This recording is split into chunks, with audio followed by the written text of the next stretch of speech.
सुल्तान को हमने एक रोज़ पहले दोपहर के वक्त एक मालगाड़ी के डब्बे में छोड़ा था, जब वो मोटे हिंदू कांस्टेबल को जेल की वैगन में हलाक करके फरार हो गया था। और फिर दिल्ली के मज़ाफ़ात में एक कारखाने के बाहर पुलिस के आदमियों को देखकर कारखाने के अहाते से निकलती हुई मालगाड़ी के डब्बे में घुस गया था। मालगाड़ी की ये बोगियाँ आगे जाकर एक पूरी मालगाड़ी से लगा दी गई और फिर ये मालगाड़ी जनूबी भारत की तरफ रवाना हो गई। स्टेशन की गुड्स यार्ड में बाहर से रेलवे मजदूरों ने इस डब्बे का शटर बंद कर दिया, जिसमें सुल्तान खाद की बोरियों के पीछे छुपा हुआ था। शटर बंद हो जाने की वजह से सुल्तान डब्बे से बाहर नहीं निकल सका। मालगाड़ी की रफ्तार शहर से निकलने के बाद तेज हो गई थी। सुल्तान को मालूम नहीं था कि ये मालगाड़ी कहाँ जाकर रुकेगी।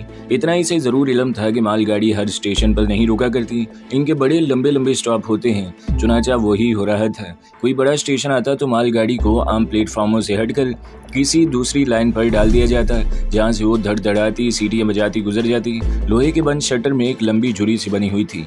इस झुरी के साथ आंख लगाकर सुल्तान कभी कभार बाहर का मंजर देख लेता। जब गाड़ी चलती ही चली गई, रास्ते में किसी भी स्टेशन पर न रुकी तो सुल्तान कुछ परेशान हो गया। स्टेशन भी बड़ी देर बाद रहे थे, जिसकी लाइनों के कांटे पहले ही से बदले हुए थे। मालगाड़ी रुके बगैर गिड़गिड़ाती हुई वहां से गुजर जाती। सुल्तान ने लोहे के शटर की झुरी में से बाहर देखा। सूरज गुरूब हो चुका था और शाम का अंधेरा छा रहा था। हर तरफ नारियलों के दरख्त थे। कभी खेतों का सिलसिला शुरू हो जाता, कभी ख़त्म होते तो गाड़ी जंगल में से गुजरने लगती।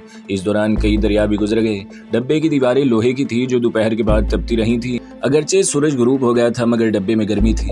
हवा भी किसी तरफ से नहीं आ रही थी। सुल्तान ने दिल्ली के थाने में ही थोड़ा बहुत कुछ जहर मार कर लिया था। अब इसे सख्त प्यास महसूस हो रही थी। इस प्यास में डब्बे की गर्मी ने मजीद इजाफा कर दिया था। इसने जैकेट उतार दी। वो सिर्फ पतलून कमीज में था। इसके पास सिवाय एक रुमाल के और कुछ भी नहीं था। इसकी सारी नकदी दिल्ली पुलिस स्टेशन पर छीन ली गई थी। डब्बे में इतनी जगह भी नहीं थी कि वो चल फिर कर अपनी टांगे सीधी कर लेता। वो बार बार पसीना पूछता। खाद की बोरियों पर वो बेचैनी से इस वक्त का इंतजार कर रहा था, जब कहीं ये मालगाड़ी थोड़ी देर के लिए रुके, डब्बे के शटर खुले और वो बाहर कूद जाए। मगर गाड़ी एक नबी तुली रफ्तार के साथ अपनी मंजिल की तरफ चली जा रही थी, जिसका सुल्तान को कुछ इल्म नहीं था। रात हो गई तो डब्बे की तपिश कम होने लगी। भूख सुल्तान बर्दाश्त कर सकता था, मगर प्यास का इसके पास कोई इलाज नहीं था। वो बार बार इसका हलक सूख रहा था। बाहर कुछ नजर नहीं आता था। सुल्तान शटर के सुराख में से बाहर देखता तो बाहर अंधेरा ही अंधेरा छाया होता। कहीं दूर दूर कोई रोशनी दिखाई न देती। कुछ पता नहीं था कि रात कितनी गुजर गई है। प्यास ने इसे निढाल कर दिया था। वो बड़े हौसले वाला इंसान था, फिर भी इस पर एक नकाहत सी तारी होने लगी। इसने दोपहर 2 बजे का पानी पिया हुआ था। वो खुदा से दुआएं मांगने लगा कि या अल्लाह, कहीं ये गाड़ी थोड़ी देर को रुके और कोई बाहर का दरवाज़ा खोल दे और इसे इस जहन्नम से निजात मिल जाए। जब काफ़ी वक्त गुजर गया और इसके अंदाजे के मुताबिक आधी रात गुजर चुकी थी कि अचानक गाड़ी की रफ्तार धीमी होना शुरू हो गई। सुल्तान ने जल्दी से शटर के सुराख के साथ आँख लगा दी। दूर अंधेरे में रोशनी नजर आती और फिर गुजर जाती। कोई पुल आ गया। इसके बाद एक साथ बहुत सी रोशनियाँ आई, जो किसी कारखाने की रोशनियां ही हो सकती थी। कोई बड़ा शहर आ रहा था। गाड़ी की रफ्तार बहुत कम हो गई थी।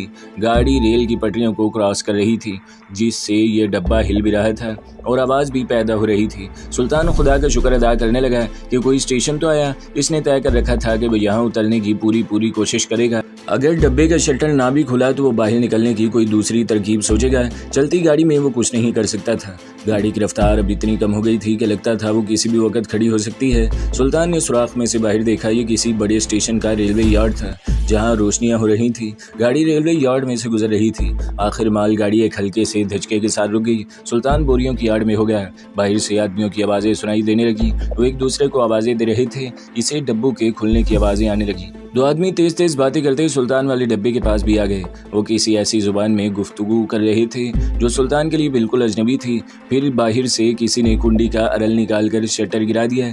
डब्बे में बाहर बिजली के बल्बों की रोशनी पड़ी थी। सुल्तान जल्दी से बोरियों के पीछे हो गया, मगर वो लोग अभी सिर्फ डब्बों के शटर नीचे कर रहे थे। बोरियां निकालने का काम इसके बाद शुरू होने वाला था। सुल्तान के लिए ये अच्छा मौका था। इसने झांक कर बाहर देखा। गाड़ी यार्ड में ऐसी जगह खड़ी थी जहां कोई प्लेटफॉर्म नहीं था। दोनों आदमी अगले डब्बे का शटर गिरा कर आगे निकल गए। सुल्तान नीचे कूद गया। कूदने के फौरन बाद सामने की तरफ जाने की बजाय वो मालगाड़ी के नीचे लाइन पर से होकर दूसरी तरफ आ गया। इसे कुछ मालूम नहीं था कि इस तरफ क्या है। इस तरफ ज्यादा रोशनी नहीं थी। एक खाली रेल की पटरी थी, जिसके पीछे दीवार थी। दीवार के ऊपर थोड़े थोड़े फासले पर बिजली के बल्ब जल रहे थे। इसने दौड़कर लाइन पार की और दीवार के साथ साथ चलने लगा। इसका ख्याल था कि दीवार में बाहर निकलने का रास्ता जरूर होगा। इसका ख्याल गलत नहीं था, चूँकि आधी रात का वक्त था। दीवार की तरफ रेलवे यार्ड में कोई आदमी नहीं था। इसे एक चौकीदार लालटेन हाथ में लिए रेलगाड़ी के डब्बों के पास चलता नजर आया। वो थोड़ी थोड़ी देर बाद झुककर डब्बों की लालटेन की रोशनी डालकर देख लेता। रेलवे सिग्नल के 2-3 खंबे वहां आसपास थे। सुल्तान इनकी ओट में हो गया। जब लालटेन वाला आदमी आगे निकल गया तो सुल्तान दीवार के साथ साथ चल पड़ा। आगे माल गोदाम का बहुत बड़ा शेड बना हुआ था। इससे जरा पीछे दीवार में लोहे का एक जंगला था जिसमें ताला पड़ा हुआ था। यहाँ से बाहर एक सड़क नजर आ रही थी। सड़क पर बिजली के खंबे रोशन थे। सड़क बिल्कुल खाली थी। सुल्तान जंगले में देखकर दीवार के ऊपर चढ़ गया। ये दीवार 2 आदमी ऊंची थी। वो दूसरी तरफ कूद गया। इससे किसी नलके की तलाश थी जहां वो पानी पी सके। वो 1 मिनट के लिए दीवार के साथ लगकर बैठ गया और गौर करने लगा कि ये कौन सा शहर हो सकता है और यहाँ इसे पानी कहाँ मिल सकता है। एक ही तरीका था कि वो पीछे से होकर रेलवे स्टेशन पर आ जाए। वहाँ वो पानी पीकर प्यास बुझा सकता था। सड़क पर इसे ऐसी कोई जगह नजर नहीं आ रही थी जहाँ कोई नलका वगैरह हो। वो दीवार की दूसरी तरफ आकर दीवार के साथ साथ रेलवे स्टेशन की तरफ चला। इसे यहाँ बेखतरा था कि अगर कोई पुलिस के सिपाही या रेलवे के चौकीदार ने इसे पूछा कि वो कौन है तो वो क्या जवाब देगा। यही से पता चल चुका था कि यह जनूबी भारत का कोई दूर दराज सूबा है और यहाँ की जुबान उर्दू या हिंदुस्तानी नहीं है, कोई और ही जुबान बोली जाती है। प्यास की शिद्दत इसे स्टेशन की तरफ खींचे लिए जा रही थी। अचानक इसके कानों में पानी गिरने की आवाज़ पड़ी। सुल्तान वहीं रुक गया। पानी की आवाज़ ऐसी थी जैसे किसी नलके में से पानी ज़मीन पर गिर रहा हो। सुल्तान आवाज़ की तरफ बढ़ा। सड़क पर लगे हुए बिजली के खंभों की हल्की रोशनी आ रही थी। एक जगह नलका लगा हुआ था जिसकी टूंटी बंद थी, मगर इसमें से पानी ऊपर को उछल उछल कर निकल रहा था। सुल्तान ने पानी पिया। पानी जिस्म के अंदर गया तो इसके हवास अपनी जगह पर आ गए। इसको यूँ लगा जैसे इसके जिस्म में नई तवानाई आ गई है। वो सोचने लगा इसे कहाँ जाना चाहिए। वो चाहता था कि इसी जगह रात का बाकी हिस्सा गुजार दे। सुबह होने पर वो सबसे पहले ये मालूम करेगा कि वो इंडिया के किस सूबे में है और ये कौन सा शहर है। इतना इसे यकीन था कि इंडिया के सूबे में मुसलमान भारी तादाद में रहते हैं और मुसलमान होने के नाते वो इसकी ज़रूर मदद करेंगे। इसे भूख भी लग रही थी, लेकिन प्यास बुझ जाने से इसकी भूख कुछ देर के लिए मिट गई थी। स्टेशन की तरफ वो नहीं जाना चाहता था। वहाँ खुद को फंसाने वाली बात थी। इसे मुश्तबा हालत में देखकर कोई भी पुलिस का आदमी इससे पूछगछ कर सकता था और वो दिल्ली में एक कांस्टेबल को कत्ल करके भागा था। सामने जो सड़क थी इसकी दूसरी जानिब नारियल के ऊंचे दरख्तों की कतार आगे तक चली गई थी। इस दौरान इसके पीछे दूर रोशनियां एक दूसरे के साथ झिलमिलाती रही थी। ये रिहायशी मकानों वाली रोशनियां ही हो सकती थी। सुल्तान किसी तरह वापस दिल्ली पहुंचना चाहता था जहां पाकिस्तानी सफारत खाने से वो नसरीन के बारे में मालूमात हासिल कर सके। इसे सिर्फ दिल्ली तक रेल के किराए की ज़रूरत थी। वो बगैर टिकट गाड़ी में सवार होकर कोई ख़तरा मोल नहीं ले सकता था। इसने जहन में जो मंसूबा तैयार किया हुआ था वो ये था कि सुबह हो तो वो किसी साहिब मुसलमान की कोठी की घंटी बजाए और इसे एक फर्जी कहानी सुनाए और इससे दिल्ली तक का किराया लेकर गाड़ी में बैठ जाए, क्योंकि जनूबी भारत के शहरों की तरफ जाने से इसे कुछ हासिल नहीं हो सकता। इसे एहसास था कि वो भारत के जनूबी इलाके में खासी दूर तक निकल आया है। वो सड़क पार करके नारियल के दरख्तों की कतार की दूसरी तरफ छोटे पार्क में आकर एक बेंच पर बैठ गया। वो बाकी रात बैठकर गुजारना चाहता था, मगर थोड़ी ही देर बाद इस पर नींद ने हमला कर दिया। ये इलाका गर्म मरतूब था, ठंडी हवा भी चल रही थी। सुल्तान खाली बेंच पर लेट गया। लेटते ही इसे नींद आ गई। जब आँख खुली तो खासा दिन निकल आया था। जल्दी से उठ बैठा। इसने माहौल का जायजा लिया। पार्क में कुछ बच्चे खेल रहे थे। इनके रंग गहरे सांवले थे। सड़क पर से रिक्शे और मोटरें वगैरह गुजर रही थी। लोग पैदल चल रहे थे। इनके रंग भी काले थे। बाज ने काली उचकनें पहनी हुई थी। इनके सर पर सुर्ख रूमी टोपी थी। ये देखकर सुल्तान को हौसला हुआ कि यहाँ मुसलमान ज्यादा हैं। इसे बहुत भूख लग रही थी। वो उठा और रात को दूर जो रोशनियां नजर आ रही थी इस तरफ चल पड़ा। रात वाला अंदाजा दुरुस्त निकला। इसके सामने थोड़ी सी छोटी छोटी कोठियों की एक कतार दूर तक चली गई थी। सुल्तान ने अपने बालों को कमीज को पतलून के अंदर देकर पेटी अच्छी तरह से बांधी और कोठियों की तरफ चल दिया। कोठी के आगे काले रंग के पुरानी मॉडल की गाड़ी खड़ी थी। अचकन पोश वाला ड्राइवर कपड़े से गाड़ी की विंडो स्क्रीन साफ कर रहा था। कोठी के गेट में बच्चे स्कूल की वर्दियां पहने बाहर निकले। पीछे एक बुजुर्ग आदमी था। इस आदमी ने भी टोपी पहनी हुई थी।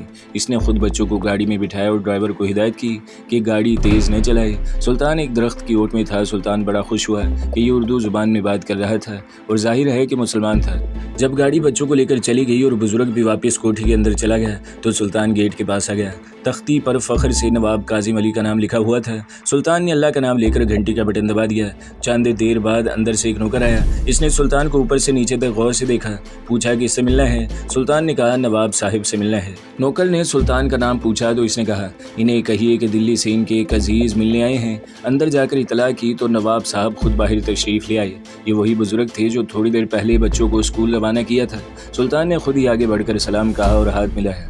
नवाब साहब भी बड़े तपाक से मिले, कहने लगे, मैंने आपको पहचाना नहीं, आप दिल्ली से आए हैं। सुल्तान ने कहा, अगर आप इजाज़त दे तो कुछ बातें अंदर चलकर आपसे करना है।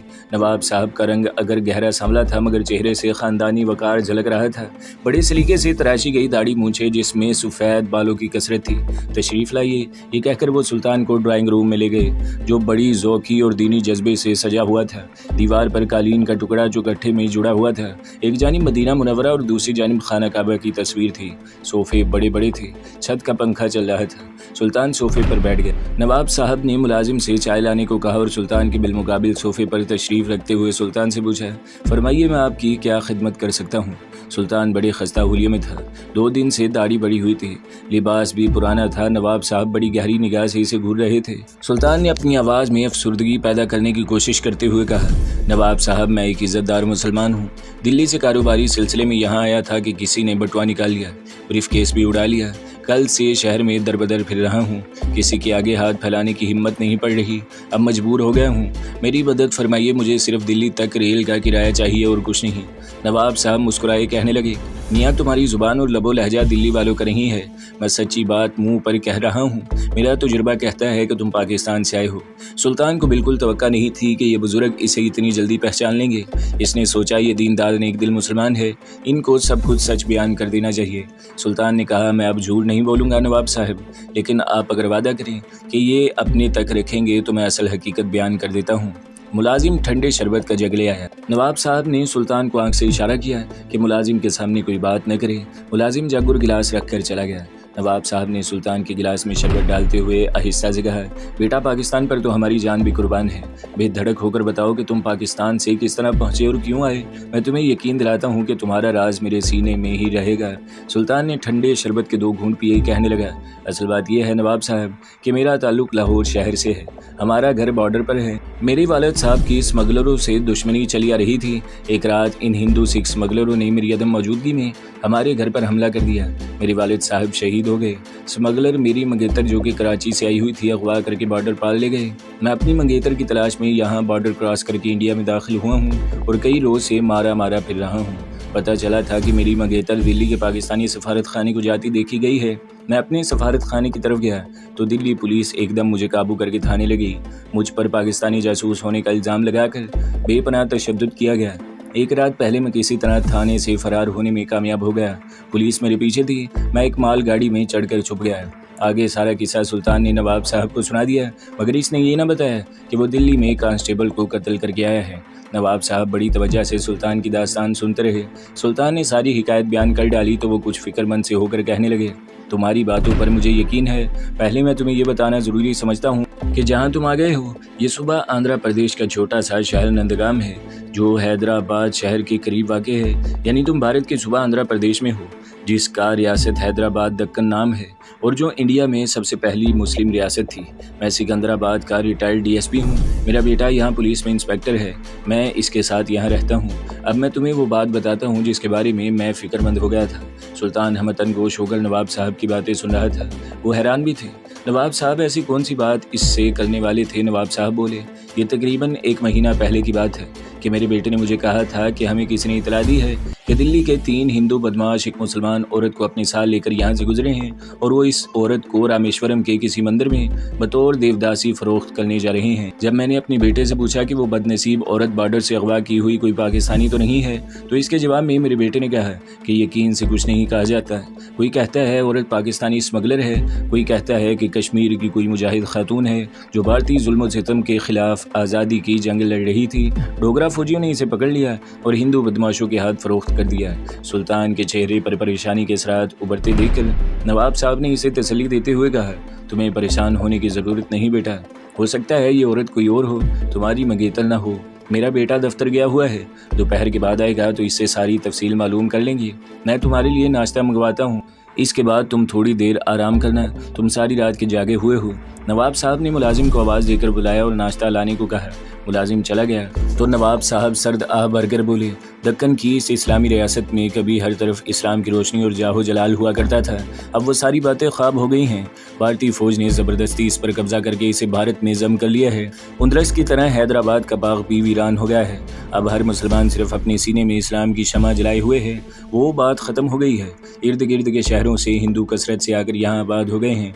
मुसलमान बच्चों का कोई मुस्तकबिल नहीं रहा। मेरा बेटा अली रज़ा काज़मी 15 साल की उम्र के बाद अब कहीं जाकर छोटे से थाने का इंचार्ज लगा है। जब इसे पता चला कि बदमाश एक मुसलमान लड़की को अगवा करके रामेश्वरम के मंदिर में पुजारियों के हवस का निशाना बनाने के लिए ले जा रहे हैं तो वो खून के घूंट पीकर रह गया, क्योंकि वो जानता था अगर इसने बदमाशों पर हाथ डाला तो इस पर भी पाकिस्तानी जासूसी और कश्मीर के हुर्रियत पसंदों के साथ देने का इल्ज़ाम लगाकर पकड़ लिया जाएगा। सुल्तान नवाब साहब की दिल जली बातें भी सुन रहा था और दिल में खुदा से ये दुआ भी कर रहा था कि ये लड़की नसरीन ना हो। पहले इसे बड़ी भूख लगी थी, लेकिन ये खबर सुनकर इसकी भूख ख़त्म हो गई थी। जिस्म और रूह का सिलसिला बरकरार रखने के लिए इसने थोड़ा बहुत खाया और नवाब साहब के इसरार पर मुँह हाथ धोकर शेव बनाई। नवाब साहब ने अपनी धोबी का इस्त्री किया हुआ कुर्ता पजामा पहनने को दिया। फिर सुल्तान एक छोटे से कमरे में चल कर लेट गया। तरह तरह के दिल दहला देने वाले ख्यालात और मंजर इसके दिमाग में आते थे। इसने सुन रखा था कि जनूबी हिंद के मंदिरों में जिन औरतों और जवां साल लड़कियों को देवदासी बनाकर रखा जाता है वो मंदिर के सारे पुजारियों की बीवी बन जाती है। वो इसी तरह से तवाइफ बन जाती है और पुजारी इन्हें शहर के अय्याश रवसा के यहाँ भी भेज देते हैं। ऐसी लड़कियाँ हिंदू होती हैं, जनूबी हिंद के हिंदू भगवान की मानने वाली होती हैं कि अगर हमारा फलां काम हो गया तो हम अपनी एक लड़की को मंदिर की देवदासी बना देंगे। इत्तेफाक से जब इनका काम हो जाता है तो वो लड़की को दुल्हन बनाकर मंदिर में ले जाते हैं। बज़ाहिर लड़की का ब्याह भगवान की मूर्ति से कर दिया जाता है, लेकिन हकीकत में वो पुजारियों के हवस का जरिया बनकर रह जाती हैं। जैसा कि हम पहले भी बयान कर चुके हैं कि जनूबी हिंद में देवदासियों का बाकायदा कारोबार बन गया हुआ है और बाज़ मंदिरों ने कहबा खाने की शक्ल इख्तियार कर ली है। इन मंदिरों में बाहर से अगवा की हुई औरतें भी लाई जाती हैं, जिन्हें अय्याश पुजारी खरीद कर देवदासी बना लेते हैं और फिर खुद भी ऐश करते हैं और बाअसर सरकारी और गैर सरकारी अफराद को सप्लाई करते हैं और अपने काम निकालते हैं। इन्हें कुछ नहीं कहा जा सकता। बुत परस्ती और ओहाम परस्ती में डूबे हुए लोग इन अय्याश पुजारियों को अपना देवता और भगवान का अवतार मानते हैं। तो दोस्तों, अगली किस्त सुनने के लिए हमारे चैनल को ज़रूर सब्सक्राइब करें, वीडियो को लाइक करें और बेल के आइकन पर भी क्लिक कर दें ताकि हर जो आने वाली वीडियोज़ हैं वो आपको सबसे पहले मिलती रहें।